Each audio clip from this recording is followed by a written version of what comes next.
Hello বন্ধুরা, কেমন আছো সবাই? আমি দেবাশিস। আমার দৈনিক দিনের গল্পগুলোই আমি আপনাদের সাথে শেয়ার করে থাকি। বেশ অনেক দিন হয়ে গেল আমি ভিডিও দিতে পারছি না, কারণ এত ঠান্ডা যে সকাল সকাল উঠে বেরোনো অসম্ভব হয়ে পড়ে। ঠান্ডাকে জয় করে আমি বেরিয়েই পড়লাম। ফার্স্ট বুকিংটা নিয়ে চলে গিয়েছিলাম অভিষেকটা। অভিষেকটা থেকে চলে গিয়েছিলাম একডালিয়া। একডালিয়া থেকে চলে এসেছিলাম আপনার অ্যাক্টোপলিসের পিছন দিকের ধানমাঠ। ধানমাঠ থেকে আবার একটা পিক আপ নিয়ে চলে এসেছিলাম ঢালাই ব্রিজ। সেখান থেকে নেক্সট বুকিংটা পেয়ে গেলাম আপনার উপহার।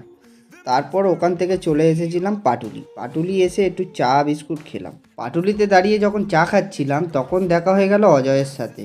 অজয় দেখি এখন কলা বেচছে। অজয় মূলত পাটুলি চত্বরেই কলা, বিভিন্ন ধরনের ফল বিক্রি করে থাকে। যেহেতু আজকের দিনে ও শুধু কলা নিয়েই এসছে, অন্যান্য দিনে আরও বিভিন্ন ধরনের ফল থাকে ওর কাছে।